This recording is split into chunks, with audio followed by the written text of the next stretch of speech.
أعوذ بالله من الشيطان الرجيم. بسم الله الرحمن الرحيم. وصلى الله وسلم وبارك على حبيبنا محمد وعلى آله وأصحابه أجمعين.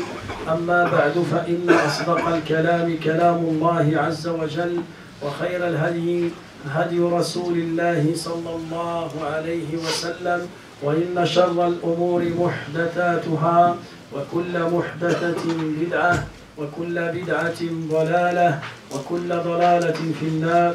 فيا رب أجرنا من النار بعفوك، وأدخلنا الجنة برحمتك يا عزيز يا غفار. أيها الإخوة الكرام، لا زلنا بفضل الله عز وجل نتكلم عن عقبات الشيطان وعن الحروز والأحصنة التي يتحصن بها المسلم من كيد الشيطان. فذكرنا بعض الأمور التي تعين المؤمن على النجاة من كيد الشيطان الرجيم. فالشيطان عدو للإنسان، وعداوته ظاهرة بينها الله عز وجل في كتابه، وبينها النبي صلى الله عليه وسلم في سنته. قال الله عز وجل: إن الشيطان لكم عدو فاتخذوه عدوا إنما يدعو حزبه ليكونوا من أصحاب السعير. ذكرنا أول حرز يتحصن به المؤمن من كيد الشيطان، ألا وهو كلمة أعوذ بالله من الشيطان الرجيم. فمن قال هذه الكلمة بقلبه متدبرا لمعانيها، الله تعالى يحميه ويحفظه من كيد الشيطان. فأعوذ بالله من الشيطان الرجيم معناها أنك تتبرأ من حولك وقوتك، وتلتجئ إلى قوة الله وحول الله وطول الله وقدرته ضد هذا الشيطان اللعين. بعد ذلك ذكرنا الحرز التالي، ألا وهو ذكر الله. فالذاكر لله عز وجل المواظب على ذكر الله في الليل والنهار قائما وقاعدا ومضطجعا يحميه وينجيه الذكر من الشيطان الرجيم. المسألة الثالثة أو الحرز الثالث الذي ذكره العلماء هو قراءة آية الكرسي. فمن قرأ آية الكرسي في الصباح نجاه الله من الشيطان من صباحه إلى مسائه، ومن قرأها في المساء نجاه الله من الشيطان حتى يصبح، ومن قرأها قبل نومه نجاه الله عز وجل حتى يستيقظ من نومه.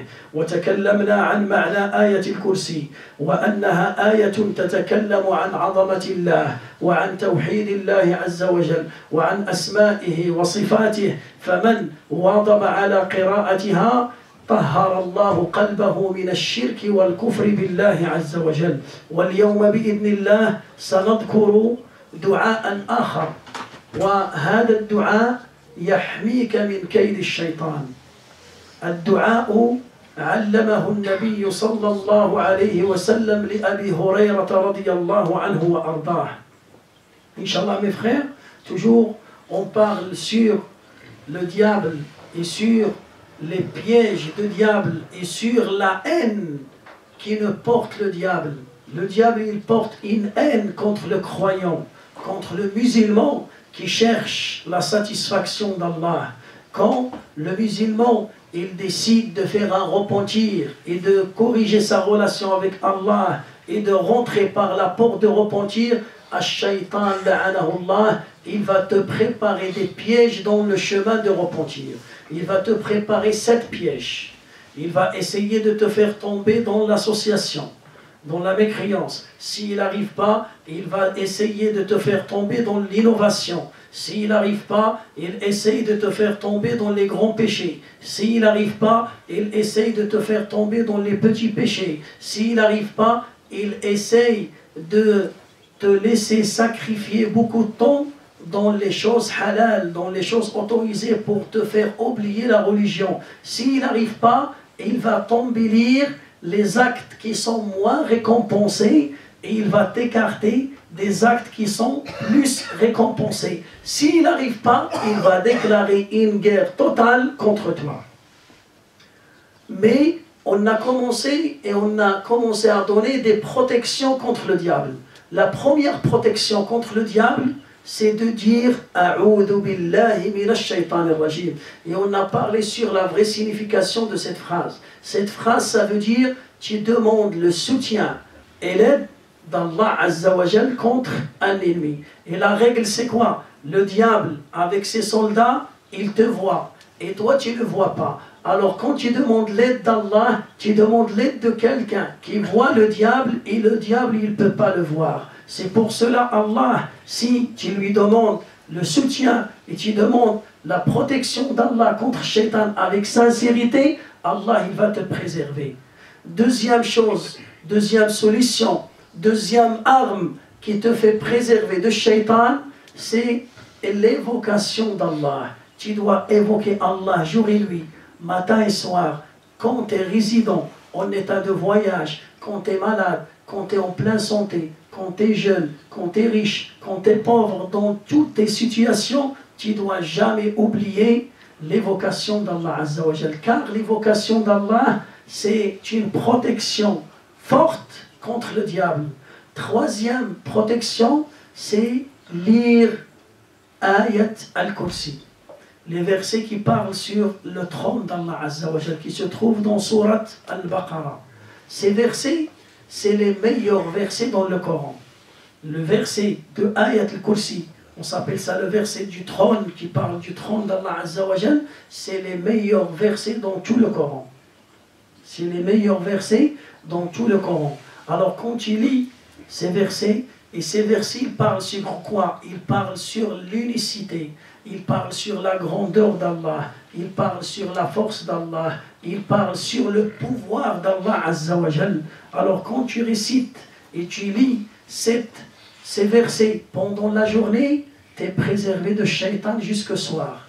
Quand tu vas les lire le soir, tu es préservé jusqu'au matin. Quand tu lis ces versets avant de dormir, tu es préservé de Shaitan jusqu'à ce que tu te réveilles. C'est pour cela on a dit la sunna dans Ayat al-Kursi, c'est de répéter Ayat al-Kursi 8 fois dans la journée. Tu dois la lire 8 fois dans ta journée. 5 fois après chaque prière obligatoire, tu dois lire Ayat al-Kursi. Après Salat Subh, quand tu finis Salam alaikum, Astaghfirullah, astaghfirullah, astaghfirullah, tu commences à lire Ayat al-Kursi. Et après tu continues l'évocation d'Allah Azza wa Jal. Après Salat al-Dhuhr, après Salat al-Asr, après Salat al-Maghrib, après Salat al-Isha, 5 fois. Aïdan, le matin, le lever de soleil, tu dois lire Ayat al-Kursi. Aïdan, le coucher de soleil, tu lis Ayat al-Kursi. Ça va te donner 7. Et avant de dormir, ça donne 8 fois. Tu as répété la récitation de Ayat al-Kursi. Aujourd'hui, Inch'Allah Azza wa Jal, on va parler d'un autre dua. Et ce dua-là, il est efficace pour te préserver contre Shaitan. Ce dua, c'est un dua qui est authentique, rapporté par l'imam At-Tirmidhi. Le prophète, alayhi salatu wassalam, il a donné ce dua, il a enseigné ce dua à son compagnon qui s'appelle Abu Huraira radiyallahu anhu. Abu Huraira, son vrai nom, c'est Abdurrahman ibn Sakhr. Le nom de Abu Huraira, il s'appelle Abdurrahman ibn Sakhr. Abu Huraira, c'est un surnom. Il est connu par Abu Huraira. Alors, c'est quoi le dua? Le dua, le prophète, alayhi salatu wassalam, il nous a dit, celui qui dit ce dua-là le matin, il est préservé de Shaitan jusqu'au soir. Et celui qui dit ce dua le soir, il est préservé de Shaitan jusqu'au matin. Et celui qui dit ce dua avant de dormir, il est préservé de Shaitan jusqu'à ce qu'il réveille. Le dua, il est court, il n'est pas trop long, mais c'est un dua magnifique. Il faut dire Allahumma alim al-ghaybi wa shahada. Répétez Allahumma Allahumma alima al-ghaybi wa shahada. Qu'est-ce que ça veut dire ça? Ça veut dire tu dis Ya Allah, c'est toi qui sais et qui connais la science et la connaissance de tout ce qui se passe dans le monde visible et tu as la connaissance de tout ce qui se passe dans le monde invisible. Allah Ta'ala, il connaît tout ce qui se passe dans le monde visible et aussi il sait toutes choses, tout ce qui se passe dans le monde invisible. Le monde invisible, c'est lequel? C'est les shayatines, les djinns, les anges, sous la terre, sous la mer, il connaît toutes choses. Alors toi, tu demandes l'aide d'Allah par sa science. Ya Allah, Allahumma alima, je reconnais que c'est toi le savant. Tu sais toutes choses dans le monde visible et dans le monde invisible. Ça veut dire là, tu es en train de dire quoi? Tu es en train de montrer que toi, tu es faible. Toi, tu sais rien. Tu connais rien. Tu demandes le savant. Tu demandes le tout-puissant. Et tu demandes son aide. Allahumma alima al-ghaybi wa-shahada. Fatira as-samawati wal-ard. Fatira as-samawati wal-ard. Répétez. Fatira as-samawati wal-ard. Le créateur des cieux et de la terre. La première chose, tu es en train de parler sur la science d'Allah. Deuxième chose, tu es en train de parler sur la création d'Allah. C'est toi qui as créé les cieux et c'est toi qui as créé la terre. Allahumma alim al-ghaybi wa shahada. Répétez. Fatir as-samawati wal-ard.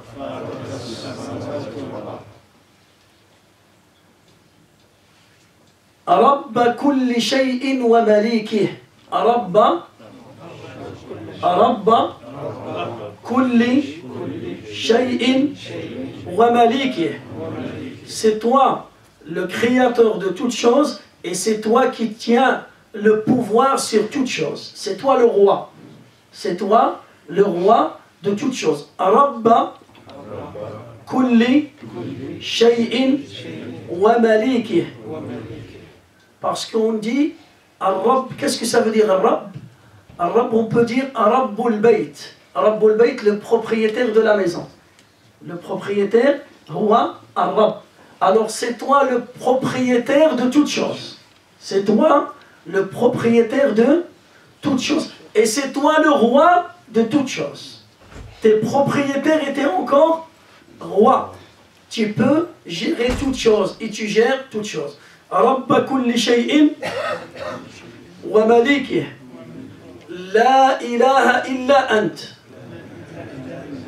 Répétez.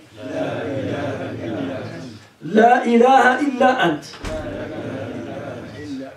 أعوذ بك